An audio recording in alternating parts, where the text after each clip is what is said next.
মাশাআল্লাহ ১৪০০ বছৰ আগতে হযৰত মহম্মদে কৈছা কথা সঁচা বুলি প্ৰমাণ কৰিলে নাছাই ১৪০০ বছৰ আগতে নবীয়ে কৈছে যে আকাশৰ প্ৰতিটো অংশৰ ফেৰেস্তাসকলে আল্লাহৰ স্মৰণত ব্যস্ত মাশাআল্লাহ এইবাৰ মহাকাশত ফেৰেস্তাসকলৰ জিকিৰৰ শব্দ ৰেকৰ্ড কৰিলে নাছাই মহাকাশত বিলিয়ন বিলিয়ন ফেৰেস্তাই জিকিৰ কৰি থকা শব্দ ৰেকৰ্ড কৰিলে নাছাই মাশাআল্লাহ খবৰটো শুনাৰ লগে লগে এগৰাকী মুছলমান হিচাপে কমেণ্টত আমিন লিখিব লগতে এগৰাকী মুছলমান হিচাপে এই ভিডিঅ'টো যিমান পাৰে শ্বেয়াৰ কৰি দিয়ক মহাকাশ সম্পূৰ্ণ নিস্তব্ধ বহুদিন ধৰি বিজ্ঞানীসকলে এই ধাৰণা কিন্তু নাছাৰ গৱেষণাত এটা আচৰিত তথ্য পোহৰলৈ আহিছে মহাকাশৰ পৰা অহা এটা ৰহস্যজনক শব্দ নাছাই ৰেকৰ্ড কৰিছে যিটো শুনি গৱেষকসকলে আচৰিত হৈছে তেওঁলোকৰ মতে কোটি কোটি মানুহে একেলগে এটা মন্ত্ৰ বা গীত গোৱাৰ দৰে শুনা যায় কিন্তু প্ৰশ্নটো হ'ল এই শব্দটো সঁচাকৈ কেৱল বৈজ্ঞানিক কম্পন নেকি নে ফৰেষ্টাৰ জপৰ শব্দ ১৪০০ বছৰ আগতে পবিত্ৰ নবীয়ে কৈছে যে মহাকাশৰ প্ৰতিটো অংশৰ ফেৰেস্তাসকলে সাজদাত নিয়োজিত আৰু আল্লাহৰ স্মৰণত ব্যস্ত গতিকে বিজ্ঞানৰ প্ৰমাণ কি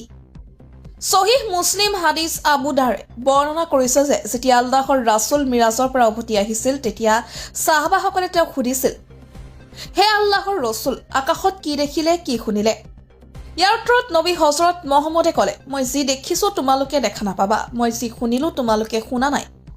আকাশৰ ওপৰে এটা প্ৰচণ্ড কম্পনৰ শব্দ আৰু তাৰ আঁৰত এটা গভীৰ ৰহস্য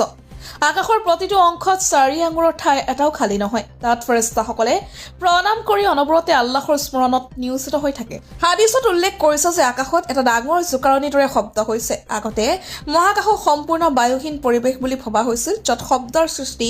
অসম্ভৱ আছিল শেহতীয়াকৈ নাছাৰ অধ্যয়নত কিন্তু এই ধাৰণা সলনি হৈছে অধ্যয়নত দেখা গৈছে যে মহাকাশত বিভিন্ন প্ৰাকৃতিক পৰিঘটনা আৰু কম্পনৰ ফলত বিশেষ ধৰণৰ শব্দৰ সৃষ্টি হয় যিবোৰ আধুনিক প্ৰযুক্তিৰ দ্বাৰা ধৰা পৰা হৈছে নাছাৰ আমাৰ বিশ্বব্ৰহ্মাণ্ড নিস্তব্ধ নহয় আৰু ব্ৰহ্মাণ্ডৰ কথা শুনা শীৰ্ষক প্ৰতিবেদনত মহাকাশত শব্দ কেনেকৈ সৃষ্টি হয় সেই বিষয়ে বিতংভাৱে উল্লেখ কৰা হৈছে সংস্থাটোৰ অত্যাধুনিক টেলিস্কোপ আৰু গৱেষণা সঁজুলিৰ জৰিয়তে এই আকাশী শব্দবোৰ ধৰা পেলোৱা আৰু ৰেকৰ্ড কৰা সম্ভৱ হৈছে নাছাৰ চন্দ্ৰ এক্স-ৰে মানৱ নিৰীক্ষণ কেন্দ্ৰৰ অন্যান্য টেলিস্কোপে লোৱা ছবিৰ ৩টা নতুন ছনিফিকেশ্যন মুকলি কৰা হৈছে প্ৰকল্পটোৰ ওপৰত ভিত্তি কৰি এখন নতুন তথ্যচিত্ৰ নাছা প্লাছ ষ্ট্ৰীমিং প্লেটফৰ্ম আত্মপ্ৰকাশ কৰে তথ্য শব্দলৈ ৰূপান্তৰিত কৰাৰ প্ৰক্ৰিয়াটোৱে হৈছে ছনিফিকেশ্যন চন্দ্ৰৰ অন্যান্য টেলিস্কোপে মহাকাশৰ পৰা সংগ্ৰহ কৰা বৈজ্ঞানিক তথ্য সাধাৰণতে ডিজিটেল সংকেতৰ ৰূপত থাকে যিবোৰ তাৰ পিছত ছবিলৈ ৰূপান্তৰিত হয় ছনিফিকেশ্যন প্ৰকল্পই সেই তথ্যক শব্দলৈ ৰূপান্তৰিত কৰে এক নতুন অভিজ্ঞতাৰ সৃষ্টি কৰে